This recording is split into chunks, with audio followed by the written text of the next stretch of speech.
Victory can be dangerous when it pushes a fragile peace closer to war. Star Wars Episode II Attack of the Clones begins in a galaxy that still calls itself a republic but no longer feels stable. Fear is spreading through the Senate. Systems are threatening to break away, armies are being discussed in whispers. And at the center of it all is Anakin Skywalker, no longer a child, not yet the man he will become, standing between duty, desire, and anger without realizing how quickly those things can destroy him. The story opens on Coruscant, where Senator Padmé Amidala returns to the capital as one of the strongest voices against the creation of a Republic army. The separatist movement is growing under the leadership of Count Dooku, a former Jedi who has turned against the Republic. Many believe the Republic needs a military force to stop the breakaway systems. Padmé believes building an army will only push the galaxy into full-scale war. Before she can continue that fight, someone tries to kill her. Her arrival platform is bombed, and though she survives, people close to her do not. The attack makes it clear that this is no random attempt. Someone wants her silenced before the Senate vote. Chancellor Palpatine responds by assigning Jedi protection to her. Obi-Wan Kenobi, now a skilled and respected Jedi Knight, and his apprentice Anakin Skywalker are chosen for the job. Their reunion with Padmé matters immediately. 10 years have passed since the events of the previous film. Obi-Wan is older, sharper, and more disciplined than ever, committed to the Jedi path and deeply aware of the responsibility he carries. Anakin has grown into a powerful but emotionally restless young man. He is talented, confident, impatient, and already struggling with the limits the Jedi place on attachment and desire. And when he sees Padmé again, the admiration he carried as a child becomes something much stronger and much more dangerous. The first major section of the film plays like a tense city thriller. Obi-Wan and Anakin guard Padmé's apartment while trying to anticipate another attack. Their partnership is effective, but the strain between them shows early. Obi-Wan trusts training, patience, and careful judgment. Anakin trusts instinct, emotion, and his own power. Both approaches have value, but the gap between them keeps widening. Another assassination attempt comes quickly. Small poisonous creatures are sent into Padmé's room at night, and the Jedi stop them just in time. That leads to a chase through the endless vertical maze of Coruscant. Anakin dives after the assassin with reckless speed while Obi-Wan follows with more control. The chase is exciting, but it also exposes who Anakin is becoming. He is brilliant under pressure, but he is increasingly impatient with restraint. When they finally capture the assassin, she is silenced before she can reveal who hired her. That murder points Obi-Wan and Anakin toward a bounty hunter named Jango Fett, but before they can move together, the Jedi Council and the Chancellor split their duties. Obi-Wan is sent to investigate the larger conspiracy behind the attacks. Anakin is assigned to escort Padmé back to Naboo for safety. On paper, it is a logical division.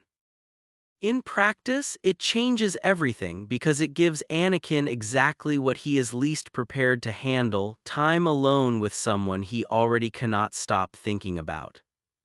On Naboo, the film slows down, and that change in pace is deliberate. The galaxy is moving toward war, but Anakin's personal crisis grows in quieter moments. Away from battle and politics, he and Padmé begin to talk honestly. Padmé sees the boy she once met has become intense, wounded, and passionate. Anakin sees someone who represents warmth, beauty, and the life he was told he must never want. Their connection deepens because both are lonely in different ways. Padmé has spent years serving the Republic and carrying responsibility. Anakin has spent years trying to become the ideal Jedi while suppressing nearly every emotion that makes him feel human. The romance that develops between them is not just about attraction, it is about forbidden comfort. Anakin has been taught that attachment leads to fear and fear leads to darkness, yet everything in him reaches for attachment anyway. That contradiction sits at the center of his arc. He wants love, approval, power, and freedom all at once, and he has not learned how to want those things safely. While Anakin and Padmé move closer on Naboo, Obi-Wan follows the trail of the dart used to kill the assassin. That investigation leads him to Kamino, a hidden world of endless ocean and storms. Camino is where the movie shifts from mystery toward revelation. Obi-Wan discovers an army of clone soldiers being grown for the Republic, supposedly ordered years earlier by a Jedi Master who is already dead. The Kaminoans present this as a completed contract, calm and routine, but from Obi-Wan's point of view the discovery is deeply unsettling. A massive army has been built in secret, funded somehow, commissioned under suspicious circumstances and waiting to be deployed into a republic that does not even seem to know it exists. Jango Fett is there too, living on Camino as the genetic template for the entire clone army. He is more than a hired gun. He is evidence that the plot is bigger than one assassination.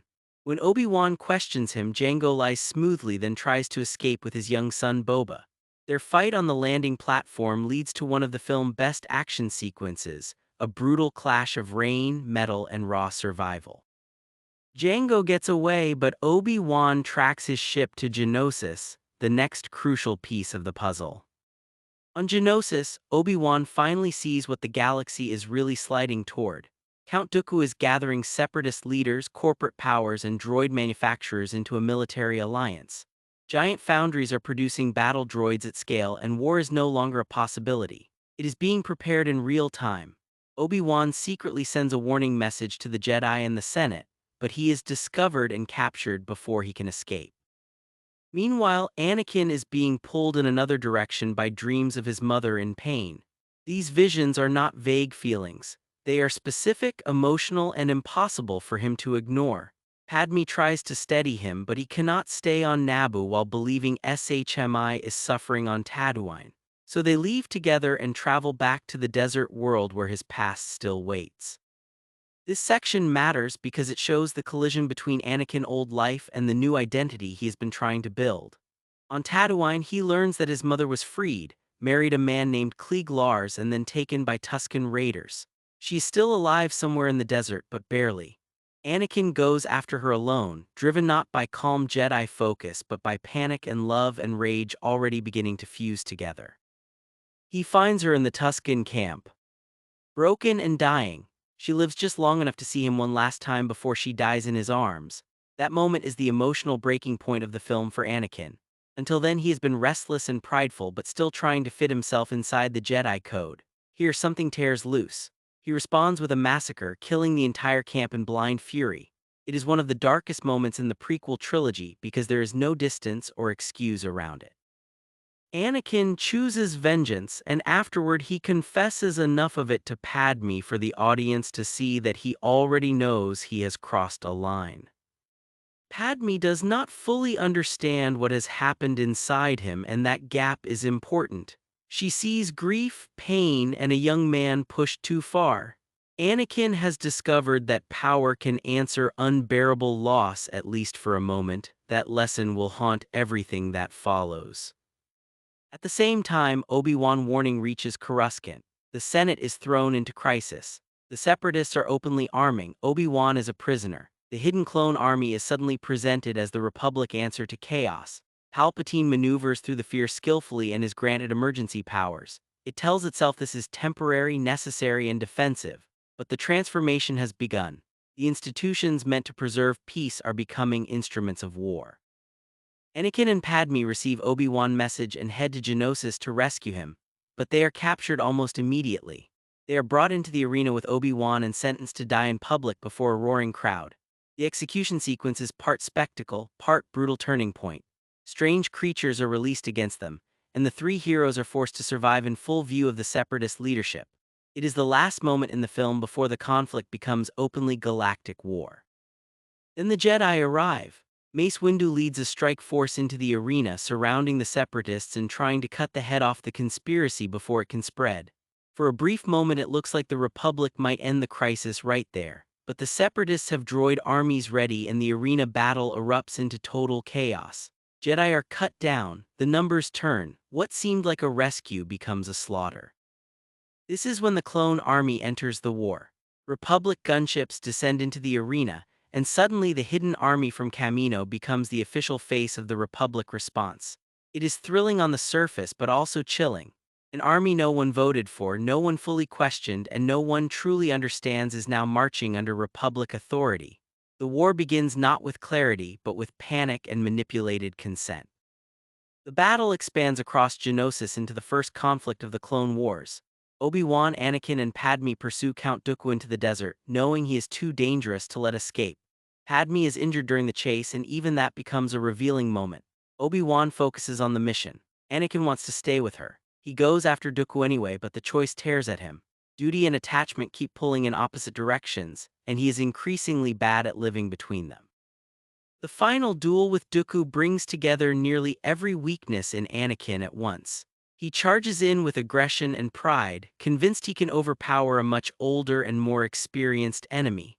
Dooku dismantles him quickly, injuring him and proving that raw talent without discipline is not enough. Obi-Wan falls as well. Only when Yoda arrives does the balance shift. Yoda fighting Dooku is a shock inside the story, and for the audience because the quiet elder who seemed above physical conflict suddenly reveals extraordinary skill. Yet even here the ending is not clean. Dooku escapes with plans for the Death Star already in motion and returns to Coruscant, where he meets Sidious and confirms that the war has begun exactly as intended. The heroes win survival, but the villains keep control of the larger game. The emotional ending comes in secret. Despite everything that has happened, or maybe because of it, Anakin and Padmé choose to marry in private on Naboo. It is a beautiful scene on the surface, calm, romantic, and far removed from the thunder of battle. But it is also built on concealment. Their love is real, but it is already tied to secrecy, fear, and the belief that rules can be bent without cost. It feels like a beginning, yet the audience understands it is also the deepening of a dangerous path. Attack of the Clones works because it is not really about one mystery or one battle. It is about structures failing all at once. The Republic is weakened by corruption and fear. The Jedi are wise but increasingly trapped inside institutions they do not fully understand.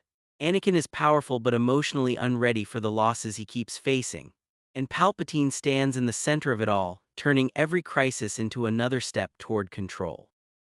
By the end, Star Wars Episode II Attack of the Clones becomes more than a story about assassination attempts and secret armies. It becomes the moment where private pain and public collapse start feeding each other. The war has begun. The clones are marching. The Republic thinks it has saved itself. And Anakin Skywalker is moving closer to the future the galaxy will fear most.